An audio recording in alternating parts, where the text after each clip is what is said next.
Hi, this is Dungeon Debuff. I help new Dungeon Masters make their games work for them and their players. I've been doing this for over 5 years, and I'm here to share what I've learned.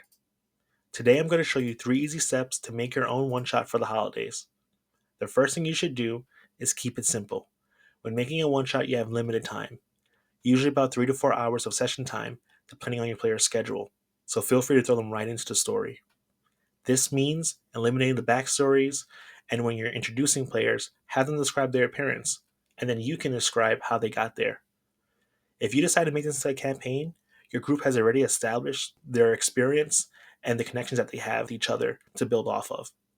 So for this one shot, your players are the infamous Dice Goblins who journey to the North Pole. Their mission is to steal Santa's dice from his workshop's vault.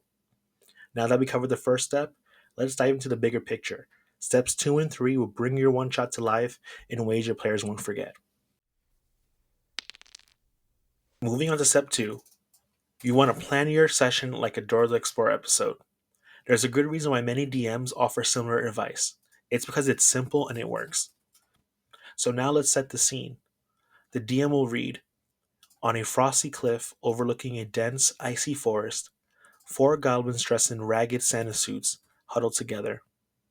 One holds a telescope, peering into the distance where Santa's workshop glows warmly under the starry night sky. Armed with crude weapons and climbing gear, the goblins review their plan to steal Santa's most prized treasure, his dice collection. So, using the Door to Explorer method, your goblin's map shows that they are starting at the top of the cliff, and then they'll have to go through the icy forest and then break into Santa's workshop. First, they can use their vantage point to find a path to climb down from the cliff. Next, they'll need to navigate through the frosted forest. This is where they'll find an encounter, most likely a combat. This area will be tough, as it would have difficult terrain, most likely deep snow and ice, and they may have to hack through a small squad of patrolling gingerbread men if they're discovered. Finally, the party arrives at Santa's workshop. Elves are busy moving around in an organized frenzy, packing up all the Christmas deliveries. So all that's left to do is to sneak in, take the dice, and make their escape. Since they're already dressed in Santa's outfits, maybe they can pretend to be Santa's helpers by walking in through the front door.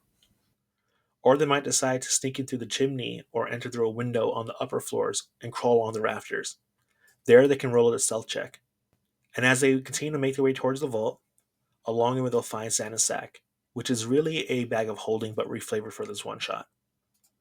And finally, when they come to the locked vault, they have to figure out how to open it. Is it with thieves' tools, a magic spell, or with the help of an unwilling elf? Allow your players to decide how they want to do it and just set the scene.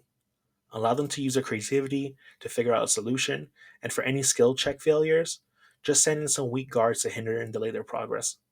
And when it comes to it, play it up. Make your party feel powerful. Perhaps they have to rush to the vault now that they've been discovered, or they have to hold the line, allowing the rogue time to open the vault and collect the dice. Now you're on to your big finish, making your great escape. The goblins have took their loot, and now they're looking for ways to flee. So in this final step, should be a challenge like a chase. The player should rush to the landing strip, find a sleigh, a set of reindeer, and then take off. Shortly after the party takes off, and they believe they're all in the clear, they find an angry Saint Nick right behind them. His goal is to make sure goblins do not leave with any dice, and that he captures them by any means necessary. Their goal is just to make sure they don't get caught. So for this one shot, I will use the chase system inspired by Fallout's Modifius TTRPG. I really like the zone system that they use, so I'll be using that to create this encounter. And if you prefer a different method, I want to use like the raw rules from the DMG, the 2014 version. You can use that on page 253. So for these chase rules, we're only going to use a zone system: close, medium, and far. And this is going to replace any distances so you don't have to do the math on your end. Make sure these rules are explained to your group before you start, and I'm going to list them here. So before you begin, whoever is the pursuer goes first. In this case, this is Santa. How the enemy turn works is that Santa can attack twice or move up one zone and use an action. For each successful hit that the party takes from him, their sleigh moves back one zone closer to him. If they remain in a close zone to him for about a full round, then they are caught and it's game over. As for the player's turn, whoever has the highest dex score on the party goes first. The party chooses a driver, and they can only take two actions.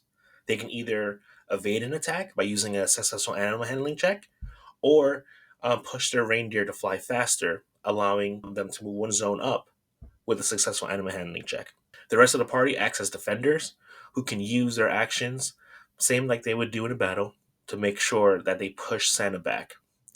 Any successful attack lands on Santa, he goes back one zone. If the party keeps Santa in a zone that's far for about a round, then they successfully escape. So your encounter could look a little like this. You begin the chase at medium range. Santa fires a toy launcher, shooting fiery missiles of hot coal at the party. In this situation, the party's driver could either use an animal handling check to steer away to try to evade the missiles of coal, or someone on the team can try using a shield spell to block the incoming attack.